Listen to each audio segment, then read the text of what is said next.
बच्चों, कैसे हैं आप सभी? अच्छे से हैं? चलिए, स्वस्थ रहें, मस्त रहें, पढ़ाई में भी जबरदस्त रहें। मैं Hero Singh Rawat, PGT in commerce, department of school education Haryana. इन दिनों 12वीं कक्षा के अकाउंटेंसी विषय में हम चर्चा कर रहे हैं accounting of partnership firms fundamentals. आज इस अध्याय का ये तीसरा लेक्चर है। आज के दिन हम चर्चा करेंगे computation of interest on drawings, आहरण पर ब्याज की गणना। चलिए आज का लेक्चर स्टार्ट करते हैं। एक व्यवसाय में पूंजी अक्सर एक बार लगाई जाती है, कभी कभी 2 या 3 बार भी लगाई जाती है। मेरा कहने का तात्पर्य है कि रोज पूंजी नहीं लगाई जाती, कभी कभार घर से पूंजी लाकर लगाई जाती है। लेकिन जहां तक आहरण का सवाल है, ड्राइंग का सवाल है, वो तो सारे साल चलता रहता है। अगर कोई साझेदार पूर्णतः इसी व्यवसाय पर आधारित हो, उसके पास कोई और एक्स्ट्रा इनकम का सोर्स ना हो, तो आप बताइए वो अपने बच्चों की फीस कहां से देगा, अपने घर का राशन कहां से लाएगा, सारे खर्चे कहां से पूरे करेगा? ऑब्वियसली उसे अपने बिजनेस से ही निकालना पड़ेगा। तो ड्राइंग अक्सर सारा साल होती रहती है। इसलिए जब ब्याज की कैलकुलेशन करते हैं तो उसमें भी अलग अलग सिचुएशन में अलग अलग तरीके से ब्याज की कैलकुलेशन की जाती है। तो हम पहली अवस्था में चलते हैं कि मान लेते हैं कि कोई व्यक्ति किसी निश्चित तिथि को ड्राइंग करता है। जैसे ये हमारी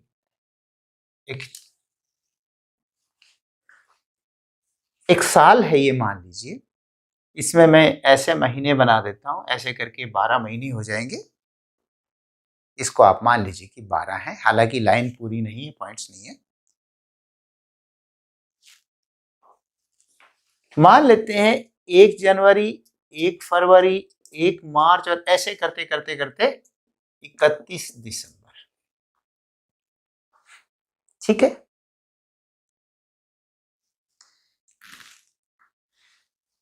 कोई व्यक्ति एक बार तो 10,000 रुपए 1 मार्च को निकालता है अपने घर खर्च के लिए, फिर वो कई दिन नहीं निकालता, फिर एक बार वो मान लीजिए यहां पर 30 1 जुलाई को, फिर 1 जुलाई को निकालता है और यहां पर वो 20,000 रुपए निकालता है। और मान लेते हैं कि rate of interest 10% per annum है, 10% वार्षिक ब्याज है। इस बंदे ने 1 वर्ष के दौरान मात्र 2 बार पैसे निकाले, तो कैलकुलेशन ऑफ इंटरेस्ट बताइए कैसे निकलेगा? देखिए, जो 10,000 रुपए हैं उस पर जो इंटरेस्ट निकलेगा, क्योंकि रेट 10% है, 10/100 जो रेट होगा वो रेट लगाया जाएगा, और इनटू टाइम, जो 1 मार्च को उसने पैसा निकाला उसने कितने महीने यूज किया, यहां तक कितने महीने किया, 1 मार्च से लेकर 31 दिसंबर तक। यहां पर तो सॉरी, यहां पर 1 दिसंबर है और यहां पर 31 दिसंबर। और मैं इसे 1 जनवरी से 31 दिसंबर का वर्ष मान रहा हूं, जनवरी कैलेंडर ईयर को ईयर मान रहा हूं। तो जब 1 मार्च को इसने पैसा निकाला और 31 दिसंबर तक उस पैसे का यूज किया, तो क्या उसने पूरे वर्ष यूज किया? नहीं किया ना। वो तो तब होता जब वो 1 जनवरी को पैसा निकालता। इसलिए क्योंकि जनवरी और फरवरी 2 महीने तो उसने यूज ही नहीं किया, ये 2 महीने तो यूज ही नहीं किया उसने पैसा। तो वैसे तो पूरे साल में 12 महीने यूज करता, लेकिन इधर के 2 छोड़ दो तो कितने बच गए? 10 महीने। तो 10/12। अगर बाई दी पूरा वर्ष यूज करता, जैसे एक वैसे कर लेते हैं कि 40,000 उसने 1 जनवरी को भी निकाले, तो 40,000 रुपये पर 10% से, क्योंकि ये पैसा कितने महीने यूज हुआ, पूरे साल, इसलिए गुना 12/12। आप कहोगे सर ये क्या सिखा रहे हो? हाँ, 12/12 एक ही तो होता है, चाहे कुछ भी मत लिखो, एक वर्ष को एक, इसको इसकी बजाय एक लिख दीजिए। तो 12 महीने और 12 महीने में से 12 महीने यूज हुआ, लेकिन दूसरी कंडीशन में केवल 10 महीने यूज हुआ, जो भी इसका इंटरेस्ट आ जाएगा। ठीक है, और फिर अगर दूसरी रकम है, ये 20,000 रुपये उसने कब निकाले हैं, 1 जुलाई को, तो कितने महीने का ब्याज बनेगा, 1 जुलाई से लेकर 31 दिसंबर तक का। तो क्योंकि जुलाई से पहले कितने महीने पूरे हो चुके, 6 महीने, और बाद में कितने रह गए, 6 महीने, तो कितना इंटरेस्ट बनेगा, 10% से 6 महीने का इंटरेस्ट, और जो भी राशि आ जाएगी ये तो कैलकुलेट कर लेंगे ना। तो इस प्रकार से एक ये इंटरेस्ट आया, एक ये इंटरेस्ट आया, एक ये आया, इन तीनों को जोड़ दीजिए, जो भी आएगा उतना उससे ब्याज ले लिया जाएगा। ये था हमारा फर्स्ट मेथड। कौन सा मेथड था, when drawing is occurred on a certain date, जब ड्राइंग किसी निश्चित तिथि को की जाती है। ठीक है, निश्चित तिथि को है तो हमने उसके हिसाब से जितना भी समय हमने उसका पैसा प्रयोग किया उतने पैसे का इंटरेस्ट। क्लियर है बच्चों? अब हम चलते हैं नेक्स्ट पॉइंट पर कि यदि कोई ड्राइंग कभी कभार करने की बजाय हर महीने करे। क्यों करे हर महीने? क्योंकि मैंने बताया ना, उसको अपने घर खर्च चलाने के लिए पैसा चाहिए, तो कहता है जी मेरा एक आधी बार पैसा निकालने से काम नहीं चलता, मुझे तो हर महीने चाहिए। हाँ, ऐसा करो, हर महीने में एक निश्चित राशि निकाल लूंगा। चलिए जी, इसको करके देखते हैं। दूसरा है बच्चों, अगर वो हर महीने पहली तारीख को 1000, 1000, 1000 एंड सो ऑन 1000 रुपए निकाले। कब निकाले? 1 जनवरी को, 1 फरवरी को, 1 मार्च को, और ऐसे ही हर महीने चलते चलते 1 दिसंबर को। ये बाकी बीच के आप लिख लेंगे ना, तो हर महीने ऐसे करते करते वो निकालता है। ठीक है बच्चों? अच्छा जी, 1000 रुपए यहां निकाला, 1000 यहां, 1000 यहां, और इन महीनों में भी निकालता रहा, और 1000। बताइए कितनी राशि निकाली एक वर्ष में? आप कहोगे सर 3000 और एक 4000। नहीं बच्चे, मैंने बीच में लिखा नहीं है, थोड़ा समय बचाया है, पर इसका यह अर्थ थोड़ा है कि निकाला नहीं है, हर महीने की एक डेट, फर्स्ट डेट को निकाला है। तो क्योंकि हर महीने निकाला है, कितने महीने होते हैं? 12 महीने। 12 महीने में हर महीने निकाला तो 12,000 हो गए। तो उन्होंने ड्राइंग कितनी कर ली? ड्राइंग 10। ये ड्राइंग्स। ठीक है बच्चा, ये ड्राइंग्स। अच्छा जी, अब इसका पीरियड क्या बना? ये 12 महीने यूज हुआ, क्योंकि जब 1 जनवरी को निकालोगे तो पूरे साल का ब्याज बनेगा, 12 महीने का है। ये देखिए, इसका 12 महीने का, फिर ये 11 महीने, फिर 10 महीने, फिर 9 महीने, 8, 7, 6, 5, 4, 3 ऐसे चलेगा।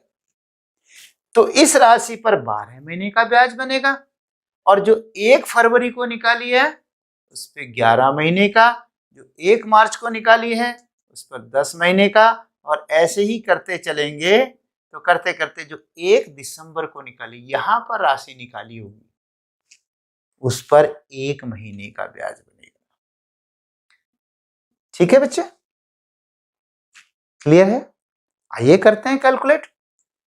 पहली राशि 1000 इंटू 10% इंटू कितने महीने का? 12 महीने का। कितने महीने टोटल? 12 महीने, यानी साल में 12 महीने। कितना आया? एक जीरो इससे कट गई, एक जीरो इससे कट गई, 12 से 12 कट गया और 100 रुपया। फिर जो दूसरी राशि है इस पर बनेगा 1000 रुपए का 10% से कितने महीने का बचे? 11 महीने का, जो भी राशि आ जाए कैलकुलेट कर देना। अब इस राशि पे बताओ कितना इंटरेस्ट बनेगा? 1000 रुपए पर 10% से 10/12 महीने का, साल में ये नीचे वाला साल और ये कितने महीने यूज हुआ। अक्सर बच्चे नीचे वाला भूल जाते हैं, ये गलती करते हैं। तो 10 और जो भी इसका आंसर आ जाए। इसी प्रकार जो लास्ट मंथ में निकाली गई है 1000 इंटू 10% इंटू 1/12 जो आ जाए, और जब इन सब का जोड़ करोगे तो वो आपका इंटरेस्ट कैलकुलेट हो जाएगा। क्लियर है? कुछ थकावट सी महसूस नहीं हो रही? क्योंकि ये 12 बार करना पड़ेगा, है कि नहीं? और ये तो मैंने बहुत आसान क्वेश्चन लिया है, 1000 1000 1000 बाई दीजिएगा, इसकी जगह 1235 रुपीज हो तब और भी प्रॉब्लम आ जाएगी। जहां 10% रेट है वहां 7.3% हो या 5% हो तब और भी दिक्कत आ जाएगी। पर चलिए एक मेथड है, हाँ मेथड सॉलिड है कि आंसर सही निकलेगा। ठीक है बच्चे, चले आगे। इस प्रकार से आप इंटरेस्ट निकाल सकते हैं। ओके, और ये जो आंसर आएगा इसका 650 आंसर आएगा। ये मैंने किया हुआ है, आप अपने घर पर थोड़ा सा समय लगाकर कर सकते हैं, और मैं तो चाहता हूं एक बार जरूर करके देखिए, ताकि एक कॉन्फिडेंस बढ़ता है कि हाँ ये बिल्कुल ठीक है। ओके, अब हम दूसरा क्वेश्चन कर रहे हैं। यदि ड्राइंग प्रत्येक मास की अंतिम तिथि को की जाए, बजाय पहली तारीख के आखिरी तारीख को की जाए, तो देखिए पहली बार 1 जनवरी को नहीं 31 जनवरी को ड्राइंग की जाएगी। दूसरी बार 1 फरवरी को नहीं 31 फरवरी को। अरे ये क्या, 31 तो होती ही नहीं। ओके, 28 होगी या 29 होगी, तो 28 फरवरी सही। फिर 31 मार्च को, और फिर 30 अप्रैल, 31 मई, 30 जून, ऐसे जो महीना जब अंत होता है। और लास्ट टाइम कब निकलेगा? 31 दिसंबर को। राशि तो वही निकलेगी 1000 1000 1000 1000। ठीक है, अच्छा पहली बार जो राशि निकाली है, क्योंकि आपने 1 जनवरी की बजाय इस महीने की लास्ट डेट को 31 जनवरी को निकाली है, तो जनवरी का तो ब्याज देना ही नहीं पड़ेगा, क्योंकि जनवरी में तो पैसा यूज ही नहीं करा। तो कितने महीने का ब्याज लगेगा? 11 का। तो जहां ये 12 था वो 11 हो जाएगा, और जहां ये 11 था ये 10 हो जाएगा, और ये 10 था ये 9 हो जाएगा। और ऐसे करते करते करते आखिरी महीने में जो 31 दिसंबर को यहां पर पैसा निकाला लास्ट डेट को, उस पर कितने महीने का ब्याज बनेगा? 0 मंथ का। कितने मंथ्स का?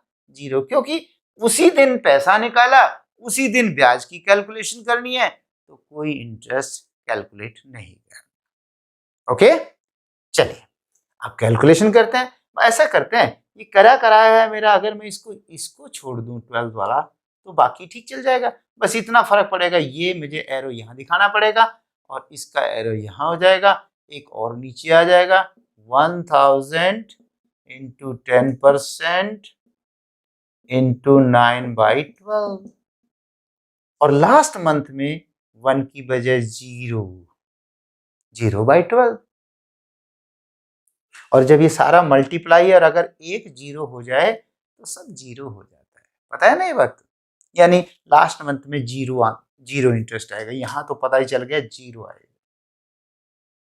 ठीक है बच्चे, ऐसे करके आपको 12 बार कैलकुलेट करना पड़ेगा, और करने के बाद जो उसका आंसर आएगा 650 की बजाय 550 आएगा। बस ठीक है, जो इससे पहले वाला क्वेश्चन किया था उसी तरह से है, सिर्फ फर्क पड़ा है तो सिर्फ डेट का फर्क पड़ा है, और डेट का फर्क पड़ेगा तो महीनों का फर्क पड़ेगा। ठीक है बच्चों, चलें आगे। ओके, ये दो तरीके थे हमारे, सॉरी ये दो, मतलब महीने की पहली तारीख को करें, महीने की आखिरी तारीख को करें। अच्छा, एक और करके देखते हैं, क्या इसकी बजाय कोई छोटा तरीका नहीं है ना? है, आइए देखिए उससे छोटा तरीका। पहले मैं इसको दोबारा वहीं ले लेता हूं, 1 जनवरी, 1 फरवरी, 1 मार्च, 1 दिसंबर, दोबारा उसी क्वेश्चन पे आ गए हम शुरू वाले में। फिर इसके पीरियड चेंज हो गए वापस, 12 महीने, 11 महीने, 10 ये थे ना, और लास्ट वाले पर 1 महीना। ठीक है, और याद है इंटरेस्ट कितना आया था तब आया था 650। कितना था इंटरेस्ट? 650। फिर वो एक और था ऊपर, 1000 गुना 10% गुना 12/12, ऐसे करके जो भी बना था। ठीक है, ये लंबा मेथड था। क्या इससे कोई छोटा मेथड है? आइए छोटे पे करते हैं। इसका पीरियड कितना है? 12 मंथ्स, 11 मंथ, 10 मंथ्स, और ऐसे करते 1 मंथ। आप इसका प्रोडक्ट ले लो। क्या ले लो? प्रोडक्ट।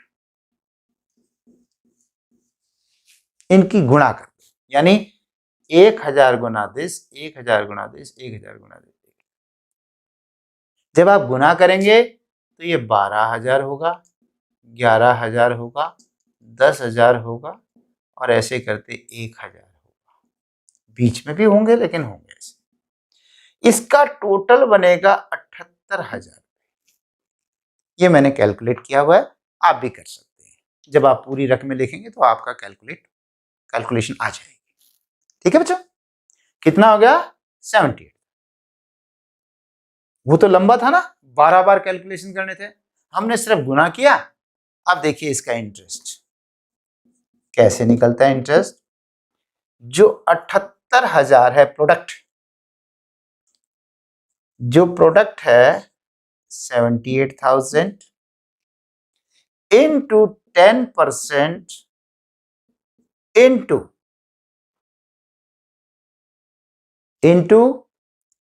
1 month interest. लेकिन ये तो 1 ईयर हो गया। 1 मंथ तब होगा जब नीचे 12 लिखेंगे, और इस बात को मैं ऐसे गोले में कर रहा हूं, सर्कल बना के समझा रहा हूं। 1 मंथ का इंटरेस्ट, यानी इस रकम का 1 मंथ का इंटरेस्ट, 1 मंथ का इंटरेस्ट इस रकम का उतना ही ब्याज बन जाएगा जितना इसका 12 महीने का, इसका 11 का, इसका 10 का, इसका 9 का, इसका 1 का बनेगा। यानी जो 12 बार कैलकुलेट करके निकलेगा वो आपका इसका इस राशि का 1 महीने का निकल के आ जाएगा। करें, चेक करें। एक जीरो से एक जीरो कट गई, एक से एक कट गई। 12 1 जा 12, 12 6 जा 78, नहीं 72, और बच गया 60, 12 5 जा 60 एंड 650। लीजिए 650। देखिए आया कि नहीं वही का वही? आप कहोगे सर ये अच्छा है, फिर तो ये करने की जरूरत नहीं है। बिल्कुल, मेरा काम था एक बार समझाना। अब इसकी जरूरत नहीं है इस मेथड को करने की, आप इसकी जगह ये कर सकते हो। दोनों में सेम आएगा, बस आपको प्रोडक्ट लेना है, प्रोडक्ट लेके। ठीक है, अच्छा जी।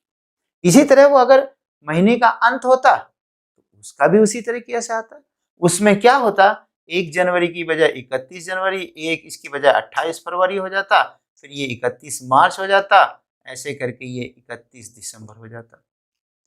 तो इस पर कितने महीने का ब्याज बनता? 11 महीने का। तो क्या हो जाता है? 11,000। ये होता 10 महीने का, ये होता 10,000। ये होता 9 महीने का, ये बनता 9,000, और ऐसे करके ये होता 0 मंथ का, ये होता 1000 इंटू 0 0। तो इसका जो टोटल बनता फिर 78 की बजाय 66,000 बनता है बच्चे। अब इंटरेस्ट कैलकुलेट करें इसका। 66,000 इंटू 10% इंटू 1/12 मंथ्स। तो एक जीरो इससे कटेगी, एक जीरो इससे कटेगी, 12 पंजे 60, 66 है, फिर 6 बचा, 12 पंजे 60 और एक जीरो थी, 550। याद है मैंने कहा था कितना इंटरेस्ट आता था उसका? 550। ठीक है बच्चे, अब देखिए आपने पहले लंबे मेथड से किया, अब उससे शॉर्टकट, और इस मेथड को प्रोडक्ट मेथड भी कहते हैं क्योंकि इसमें गुणन फल किया जाता है और उसके आधार पे निकाला जाता है गुणा करके। ठीक है, चलिए क्या एक बच्चा क्या कह रहा है पीछे से कि सर और छोटा बनाओ। वाह, लीजिए करते हैं कोशिश। इससे छोटा मेथड ये था, और अब इससे भी छोटा मेथड एक और है जिसे हम अल्टरनेटिव मेथड कहते हैं, वैकल्पिक विधि कहते हैं। आइए कैसे करते हैं वैकल्पिक विधि। वैकल्पिक विधि में क्या होता है, आप अल्टरनेटिव मेथड उसमें होता है total drawings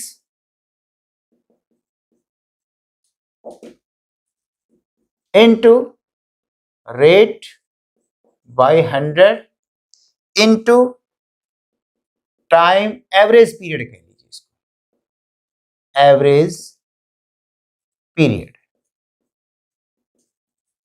where average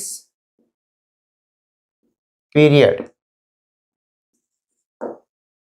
is equal to time left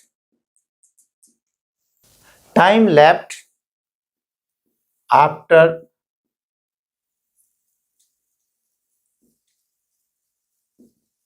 first time drawings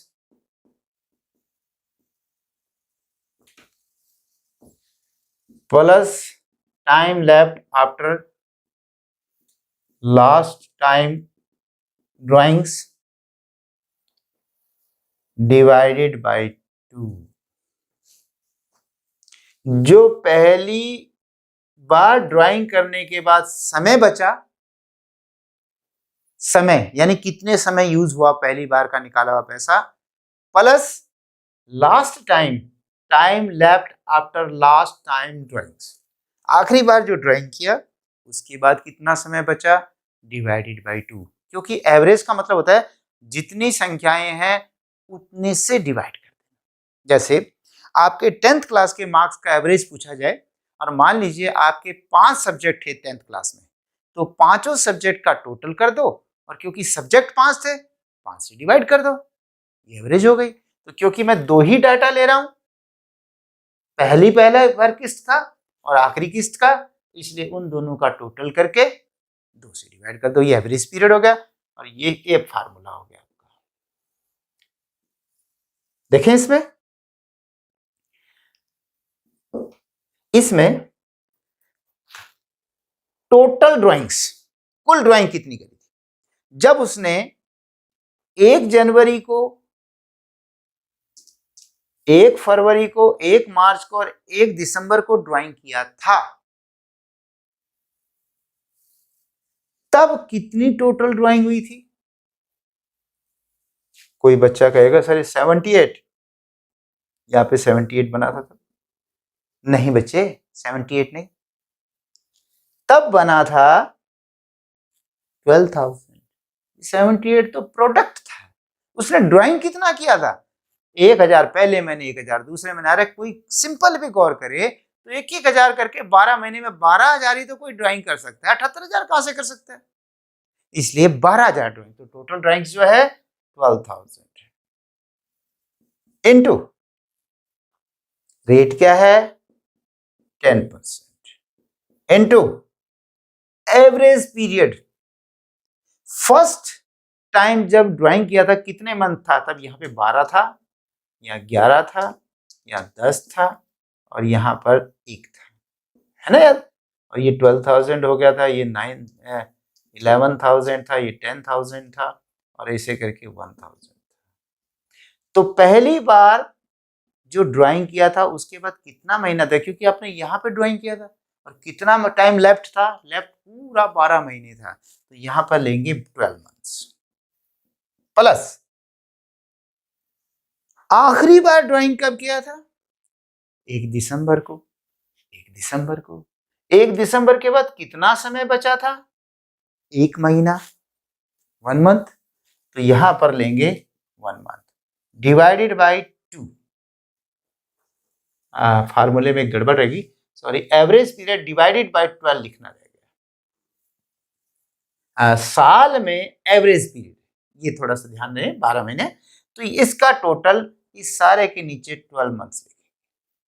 अब देखिए 12,000 इंटू 10% इंटू 12 और 1 13, और बच्चे जब ये 2 नीचे है तो इससे नीचे जाएगा 2, तो नीचे गुना हो जाएगा 2 गुना 12, और ऐसे करके 1 0 से 1 0 कटेगी, इससे ये कट जाएगा, और 12 से 100 बार कट जाएगा, और 2 से 2 एकम 2 और 2 50 बार कट जाएगा, 50 और 13 13 0 0 13 पंजे 65 650।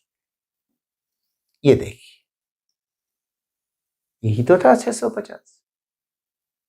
क्लियर हुआ। इस मेथड से भी वही आंसर आया है।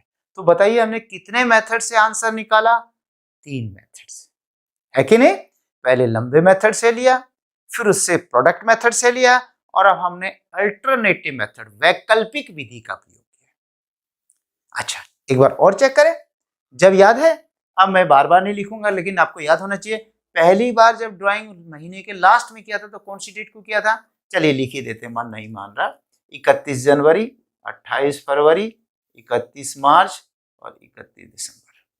और फिर ये राशियां, ये टाइम 11 महीने रह गया था, ये 10, ये 9, ये 0, और फिर राशि ये 11,000 हो गई थी, ये 10,000, ये 9,000 और ये 0, टोटल 66 था, है ना।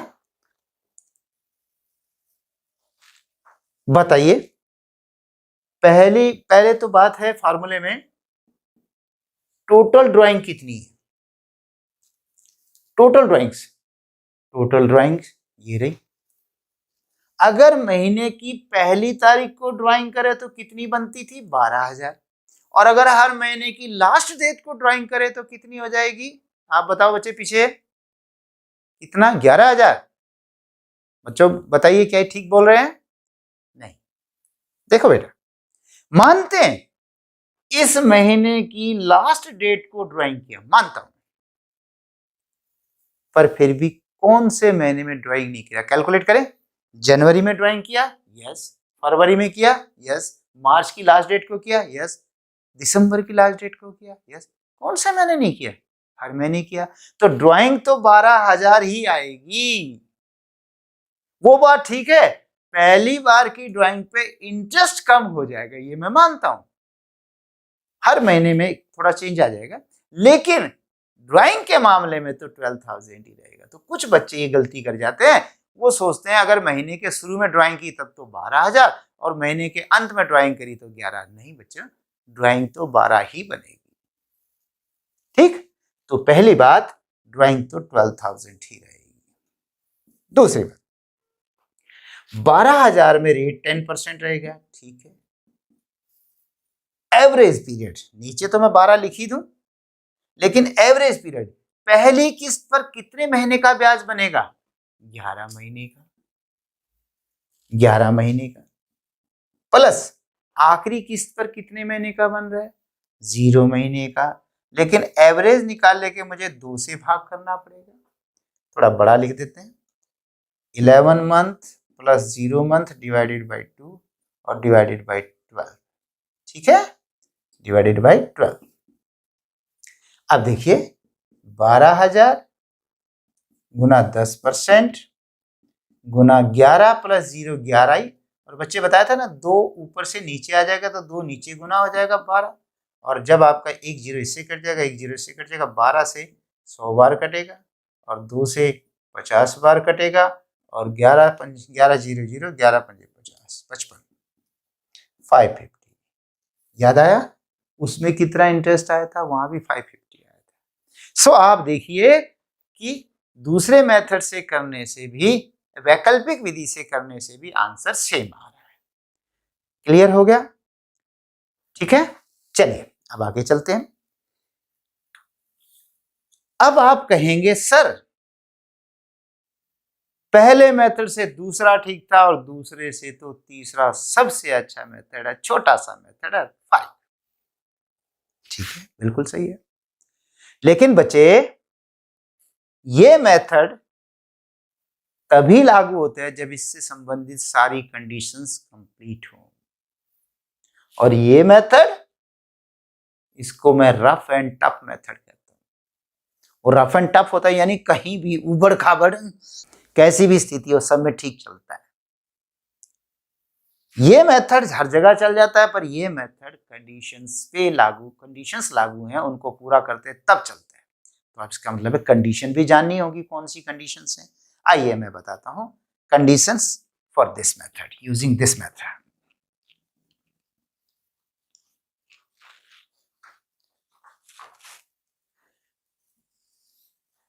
Conditions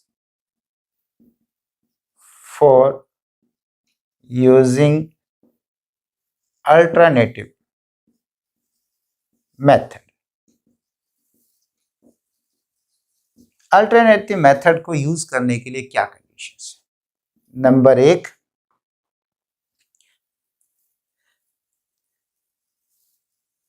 gap between two instalments should be equal।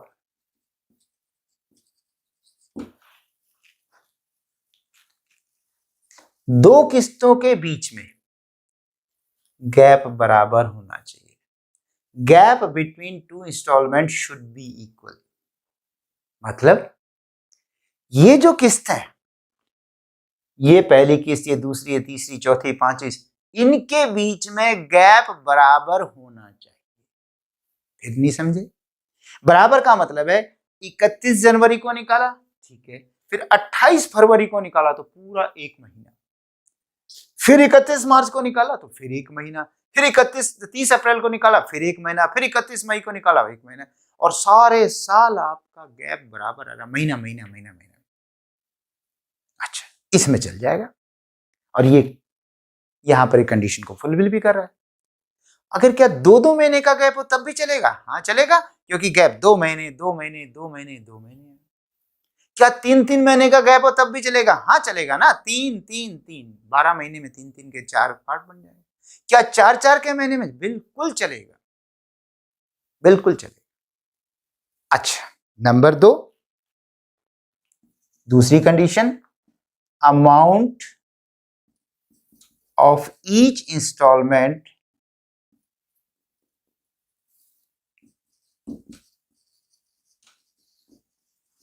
should be equal।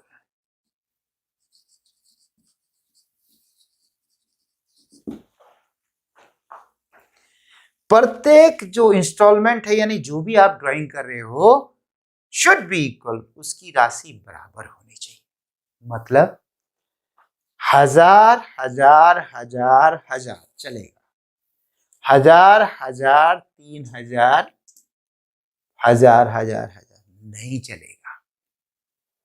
एक बार भी 12 महीने में अगर आपने राशि कम या ज्यादा कर दी तो ये मेथड, अल्टरनेटिव मेथड नहीं चल सकता। ये प्रोडक्ट मेथड तो 100% चलता है, तो रफ एंड टफ, पर ये मेथड के यूं समझ लीजिए ब्रेक फेल हो जाते हैं, ये मेथड नहीं चलता है। क्लियर है बच्चों? तो बच्चों ये दोनों कंडीशन जब तक फुलफिल नहीं होंगी आपका अल्टरनेटिव मेथड काम नहीं करेगा। एक छोटा सा एग्जांपल देता हूं। मान लीजिए आप कैलकुलेटर पर कुछ कैलकुलेशन कर रहे हो, अचानक लाइट चली गई, आप फिर भी बटन दबाए जा रहे हो अंधेरे में भी। फिर लाइट आ गई तो आपको दिखने लग गया कि कैलकुलेटर में क्या लिख रहे हो। तो बताइए, कैलकुलेटर कुछ तो जवाब देगा, लेकिन वो सही जवाब है इसकी कोई गारंटी नहीं है। इसी प्रकार से आप करोगे, आंसर तो कुछ ना कुछ आएगा ही, पर वो सही आंसर नहीं होगा। तो सही आंसर होने के लिए दोनों कंडीशन अप्लाई होना बहुत जरूरी है। अगर कहीं पर भी गैप में फर्क आ गया तो भी गलत हो जाएगा, और अगर कहीं राशि में फर्क आ गया तो भी गलत हो जाएगा। ठीक है बच्चों, ओके, समझ में आ गया। अब एक लास्ट मेथड रह गया कि यदि कोई व्यक्ति पूरे सारे साल ड्राइंग करता रहता बजाय महीने के, जब मन करा जितनी मर्जी करी, मन करा उतनी राशि ड्राइंग कर ली। मान लेता हूं कोई व्यक्ति यहां पर 2,000 रुपये निकालता है, फिर 10 दिन के बाद 3,000 निकालता है, फिर उसके बाद कभी 500 निकालता है, फिर कभी 20 रुपये निकालता है, कभी वो 510 रुपये या 507 रुपये निकालता है। ऐसे करके सारा साल ड्राइंग करता रहता है, यानी जब उसको जरूरत होती है। आप हंसोगे, सर ऐसा भी कोई व्यक्ति होता है जो ऐसे ड्राइंग करता है? एग्जाम्पल दूंगा ना मैं आपको। अगर आपकी किराने की शॉप है, राशन पानी की शॉप है, आपके घर में चीनी की आवश्यकता है, तो चीनी पड़ोस की दुकान से ले जाओगे या अपनी दुकान से उठा के ले जाओगे? अपनी दुकान से, क्योंकि पड़ोसी तो अगर 35 रुपए की चीनी लाया होगा और 40 में बेचता होगा तो 5 रुपए कमाएगा, लेकिन आप तो अपनी दुकान में 35 की लाए तो 35 ही तो घर लेके जाओगे। एक तो सस्ती पड़ी, दूसरा अपनी बिजनेस से लेके गए, है कि नहीं? तो बच्चे, जरूरत है, जैसे जरूरत पड़े वैसे ले जाते हैं। मान लीजिए 3 पार्टनर में से एक का मित्र आ जाता है और उसके लिए वो कोल्ड ड्रिंक मंगाता है। एक दिन तो बिजनेस से चल जाएगा। मान लेते हैं कि उसका लगभग उसका मित्र आता रहता है, तो बाकियों ने ऑब्जेक्शन किया, यार ऐसा तो नहीं चलेगा कि रोज आप अपने मित्र को कोल्ड ड्रिंक पिलाते रहें। तो उसने कहा कोई नहीं, मैं अपने खर्चे से दे दूंगा। तो वहीं से वो कोल्ड ड्रिंक अपने नाम से भी दे सकता है। तो हुआ ना ड्राइंग 10 रुपए 20 रुपए की भी। तो बच्चे किसी भी तरह से ड्राइंग की जा सकती है। तो एक व्यक्ति सारा साल ड्राइंग करता है, सारा साल, और मैं मान लेता हूं कि टोटल उसने 10,000 रुपये ड्राइंग की पूरे वर्ष। कभी 50 रुपये, कभी 100 रुपये, कभी 200 रुपये। डेट है, मैं ये नहीं कह रहा डेट नहीं है, क्योंकि डेट तो पाएंगी, लेकिन अगले ने कम से कम 200-250 बार ड्राइंग कर ली एक साल में, और टोटल ड्राइंग 10। ये टोटल ड्राइंग है, सारी मिला के 10,000। अच्छा, बताओ इंटरेस्ट कैसे लगे?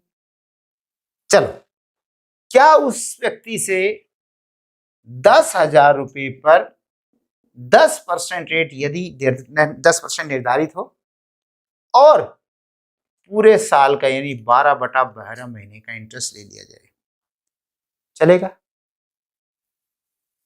नहीं, ये तो तब चलता जब कोई 10,000 रुपये पहली ही तारीख को ड्राइंग कर लेता इकट्ठे, और तब उसका पैसा पूरे 12 महीने यूज होता, इसलिए उससे 12/12 महीने का ब्याज लगता। जिस बंदे ने शुरू में 2,000, कभी 3,000, कभी 50, कभी कुछ ऐसे करके पूरे साल में यहां जाके 10,000 पूरा किया, उस व्यक्ति से आप अगर पूरा ब्याज लोगे तो उसे बड़ा दुख होगा। ये तो गलत हो गया, नाइंसाफी हो गई, है कि नहीं? ओके, तो क्या कैलकुलेट करें? करो ना कैलकुलेट, एक अकाउंटेंट को लगा दो कैलकुलेट करने पे, क्योंकि इस राशि पर 365/365 दिन का ब्याज, इस राशि पर अगर 10 दिन बाद है तो 355 दिन का ब्याज, इस राशि पर 300 दिन का ब्याज, उस पे 250 दिन का, यानी कैलकुलेट करते रहो। शायद अकाउंटेंट 2 दिन में कैलकुलेट भी कर दे, और कैलकुलेट करने के बाद कहे सर 700 रुपये इंटरेस्ट बनेगा, और कहेगा सर मैंने बहुत मेहनत की, 2 दिन लगातार काम किया, आप इस बंदे से जिस पार्टनर ने पैसे निकाले 700 रुपये इंटरेस्ट ले लेना। और क्योंकि मैं 2 दिन काम करता रहा तो 2 दिन के मेरे 1,000 रुपये सैलरी, 500 रुपये के हिसाब से महीने की 15,000 ही तो बनती होगी, तो 15,000 सैलरी लेने वाला भी कहेगा सर 2 दिन के मेरी 1,000 रुपये सैलरी दे। यानी सैलरी दी हमने 1000 और काम निकाला केवल 700 रुपए का। इसको कहते हैं खोदा पहाड़ निकली चुईया। किसी व्यक्ति ने पहाड़ खोद दिया, बहुत मेहनत करी, लास्ट में चूहा निकला, तो वो कहानी बन गई। तो क्या करें, पूरे साल का ब्याज ले तो गलत हो गया। अगर ब्याज कैलकुलेट करवाएं तो और महंगा पड़ गया। फिर तो एक तरीका ब्याज छोड़ ही देते हैं। अगर आपने ब्याज छोड़ दिया फिर तो एक कहते हैं ना लूप होल, कहीं बीच में से रास्ता निकल आना, कि हर पार्टनर फिर ऐसी करा करेगा चालाकी, बजाय इकट्ठे निकालने के सारे साल निकालते रहेगा, उसे ब्याज भी नहीं देना, फिर तो उसकी मौज हो गई। तो क्या करें, कई रास्ते बता दिए, कोई भी कामयाब नहीं है। बच्चे अगर ऐसी स्थिति आ जाती है तो क्या कीजिए आप, 10,000 रुपए उसने टोटल ड्राइंग की, ओके, इंटू 10%, ये भी ठीक है। ये जो 12/12 महीने है ना, उसको आप हाफ ईयर 6/12 कर दो, बस 6 महीने का इंटरेस्ट ले लो। ये क्या सही है? सही तो नहीं है, लेकिन लगभग मान लेता हूं जहां 700 ब्याज आया है, सपोज उसकी जगह 600 आ जाए, सपोज उसकी जगह 750 आ जाए, तो थोड़ा बहुत ऊपर नीचे हो जाएगा, लेकिन उस अकाउंटेंट को 1000 रुपए देने से तो अच्छा है 50-100 रुपए छोड़ दिया या 50-100 फालतू ले लिए। क्या कहते हैं, है कि नहीं? इसलिए 6 महीने का यानी आधे साल का इंटरेस्ट, इसको यूं भी कर सकते हैं और 10,000 रुपए का बजाय 6 महीने के, उसको तो पूरा साल ही रहने दो, 12/12 रहने दो, लेकिन जो 10% रेट है उसको 10 को आधा कर दो, 5% कर दो, तब भी एक ही आंसर आएगा। लेकिन शर्त यही है, या तो ये 6 महीने करो तो फिर रेट पूरा रहेगा, या रेट को ही आधा कर दो, जिसको हम एवरेज रेट कहते हैं। ये मैं क्यों समझा रहा हूं, क्योंकि कभी कभी एग्जाम में लिखा आता है कि उनसे 6% या 5% एवरेज रेट से इंटरेस्ट लिया जाए। जब वो एग्जामिनर खुद कह रहा है एवरेज रेट से लिया जाए, तो उसने 10 वाला आधा कर दिया है। अब आप उसको और आधा नहीं करोगे, फिर तो 5% ही लगेगा। हाँ, 10% पर एनम लिखा हो तब आपको एवरेज करना पड़ेगा, और अगर लेने एवरेज ही करके दे दिया तो आप उसका और एवरेज थोड़ा करोगे, फिर तो एवरेज है ना। फिर तो वो कहते हैं एक रोटी का आधा करो तो आधी होगी, लेकिन एक बार और कर दो तो वो तो चौथा हिस्सा हो गया, है कि नहीं? इसलिए दोनों तरीके से, और 12/12 तो चाहे ना भी लिखो तो भी चलेगा, है कि नहीं? ये बात है, ठीक है। तो क्या सीखा आपने, यदि पूरे वर्ष ड्राइंग किया है लेकिन डेट नहीं दी होगी, अब यहाँ पे इतनी डेट तो देगा नहीं है एग्जामिनर, तो डेट नहीं है, कब निकाला गया, ऐसी दशा में या तो रेट जो दे रखा उसका आधा कर दीजिए, जिसको कहते हैं एवरेज रेट कर लो, अथवा रेट पूरा रहने दो और 6 महीने का यानी आधे साल का इंटरेस्ट कैलकुलेट कर लो। तो ये थे आपके तीनों मेथड्स। बच्चों मुझे लगता है कि आज का लेक्चर यहीं समाप्त कर देना चाहिए, क्योंकि यही काफी हो जाता है, ठीक है? ओके, चलिए अगले लेक्चर में फिर मिलेंगे। Okay, bye bye, take care.